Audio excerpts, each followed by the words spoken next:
Okay, we're going to go ahead and complete on a part two. Last we spoke, we were talking about Dance's communication helix, and I talked about how I thought that Dance's communication helix was probably the best model for communication, and let me tell you why. So Dance sees communication as a helix. Now, when you think of helix, you always think of the double helix. In science, DNA. Well, this is just like a tornado helix, a single helix. And what he says, and I'm tracing this out for a good reason, is that communication is like a spiral helix. And what in this spiral, it contains all of your experiences, or for the gamers, that's EXP, for experiences, your thoughts, your feelings, okay? Your thoughts, your feelings, your experiences, family, experiences, how you were raised, all that kind of stuff. That all comes together in a helix. And anytime that you communicate with somebody, these helixes will cross. So this is your helix, and this is mine. And when we communicate, they cross, and they will continually cross as we have communication with each other. And what this does, and why I think it's most effective, is because when you talk to somebody, you are really bringing in all this stuff into your communication, right? You cannot ignore your previous experiences, your thoughts, your feelings. This is all part of how we communicate today, which is why I think Dance's model is so important, because it's the honest to goodness form of communication. So, once again, in Dance's communication helix, it takes all of your experiences, all your thoughts, all your feelings, everything you've learned, how you've raised your morals, everything, and that is injected into your communication. And it's something we really can't avoid. So anytime you communicate with somebody, these helixes cross. So that's a Dance communication helix. If you need a little more time, you need to go back. The substitute teacher can be more than happy to rewind, but I'm going to go ahead and move on.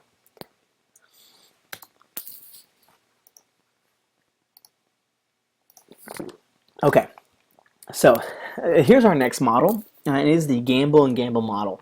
So I'm going to go ahead and give you a minute to actually draw this out, because you're going to be using this throughout the entire class today. So substitute teacher, if you could please press pause now and let the students draw this model down here. Okay, so now that you have this model drawn, we're going to look at how this process works. And Gamble's model works in real life. So let's begin.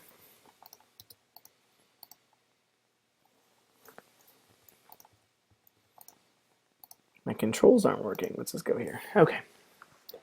So the first thing you should know is the sender is the person who starts communication. This is the person who transmits the message. Okay, this is the person who begins the communication process. Okay, that's what makes them the sender. So no, the sender is the person who starts communication. Oh, this is going to be annoying. Okay, so here is where the sender goes in the model. Remember, the sender is the person that begins the message, that encodes the message, okay? Now, so this is where the sender goes on the model. Now, the person who receives the message, the person who takes in that message and interprets the message, that person is going to be the receiver, okay? They take the message, the sender, and they put it in their ear holes, right? And they make sense of it. And this is what that looks like. So you have a sender and a receiver. I think I spelled that right. I after E, except after C. Yeah, okay.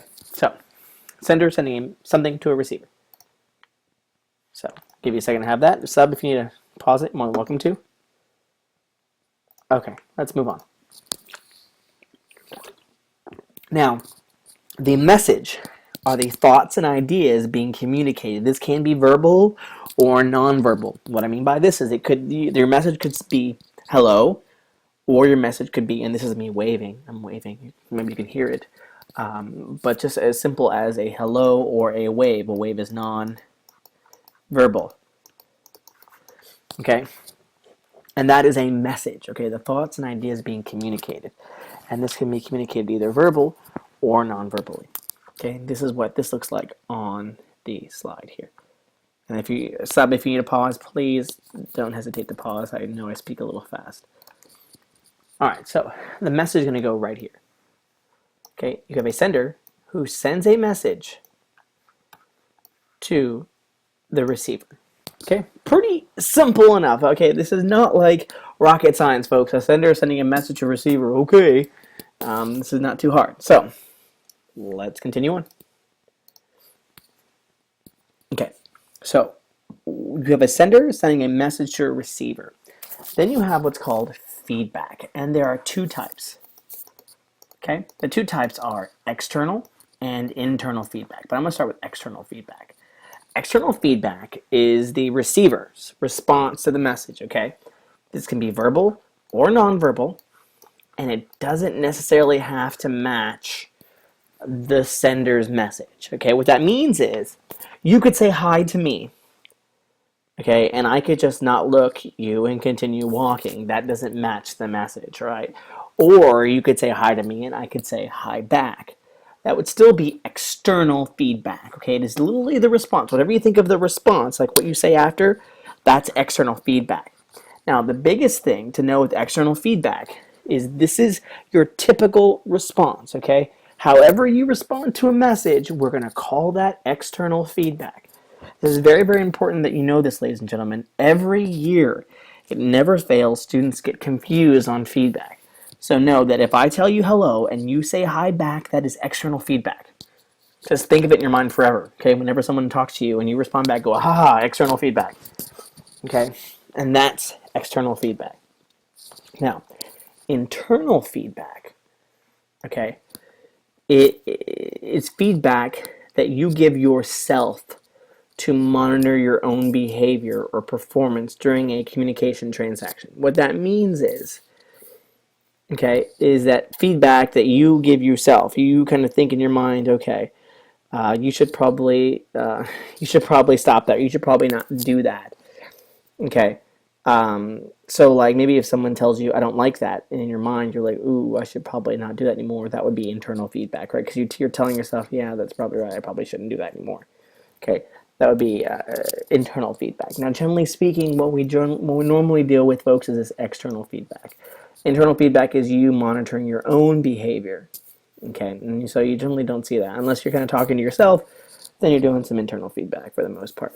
I mean, you can have internal feedback and external feedback at the same time, right? So what you could do is, let's say that you are you're petting your dog. Okay, you pet your dog, and your dog kind of goes woof woof. Okay, and your dog is giving you feedback there. And then your dog sends a message of a bite. He bites you. Okay, and you're like, ow. Your external feedback is ow, right? You say it, ow. You kind of pull your hand back, and then in your brain you're going, ooh, probably shouldn't pet the dog again. That would be internal feedback and external feedback together. Okay. So if you need a pause to write this out, go ahead. But if not, I'm going to go ahead and move on. Okay. Positive and negative feedback. Okay, this is where students get confused every year as well. Okay. So let me just get it out early. Positive feedback is simple. Positive feedback enhances whatever behavior is in progress. This is, you give your dog a treat and he continues to do the trick. Okay, so this is whether you want the behavior to continue. If you want the behavior to continue, you give positive feedback. Now, if you give negative feedback, it extinguishes the behavior in progress. Okay, so it could be negative feedback, like when I gave you the example of the dog biting you, right? That's negative feedback to the petting, right? You pet the dog, and the dog's feedback is he bites you. That's negative feedback. So that's extinguishing the behavior in progress. This is generally not good versus bad, okay? Everyone thinks that negative is being bad feedback. No. It simply reflects responses to behavior. How we respond to behavior, not necessarily that it's bad, right? You could be working a math problem which says, well, that's not the way you do it. That extinguishes the behavior. That's negative feedback. That's not really a bad thing, all right? Let me just show you the dog example here.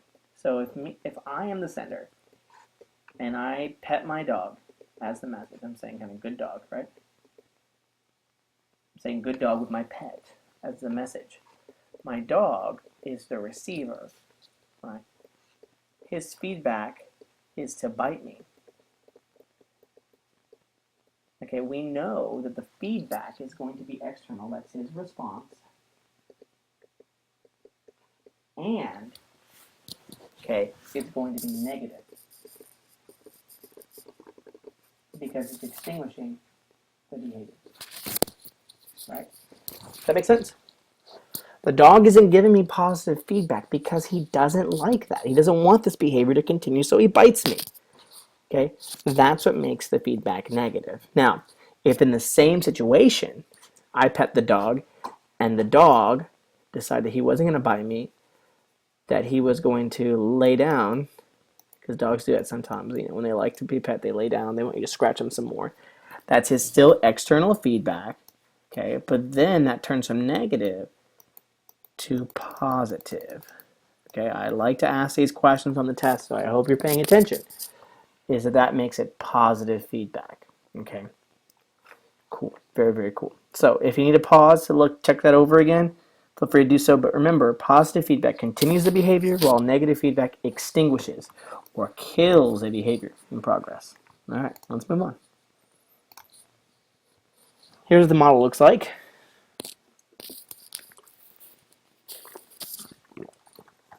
You got feedback here, and you put positive, negative, internal, external there as well.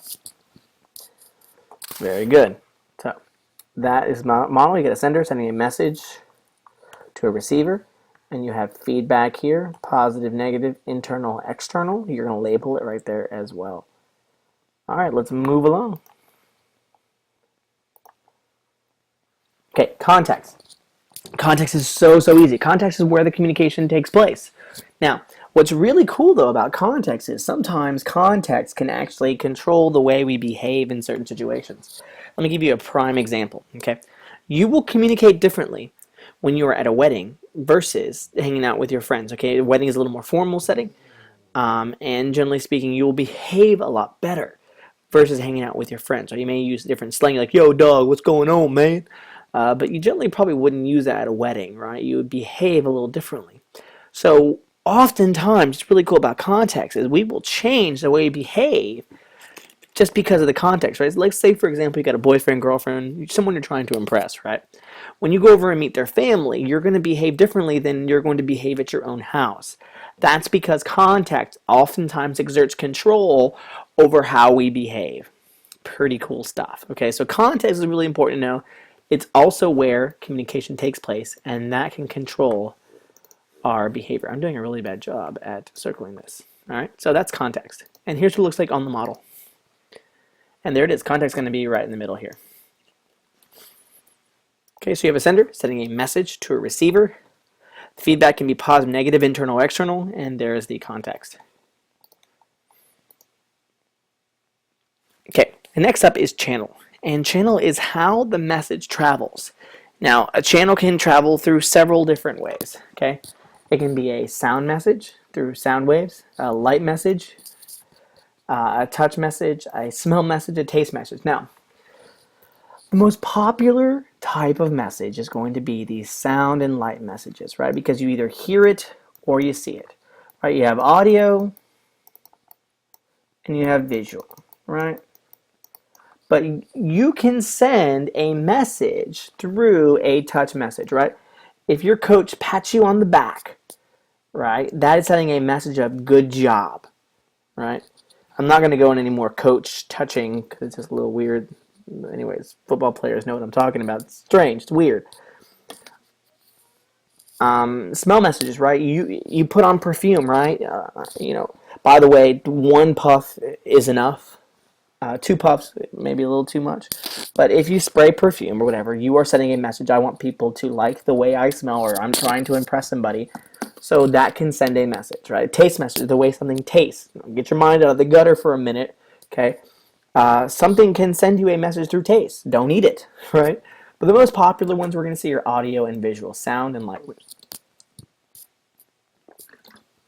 So I think it'll be a little easier for you to understand how that looks in the model. So let's look at that. Okay, on the model, you've got a sender who sends a message through a channel. Okay, so let's go with an example here of me And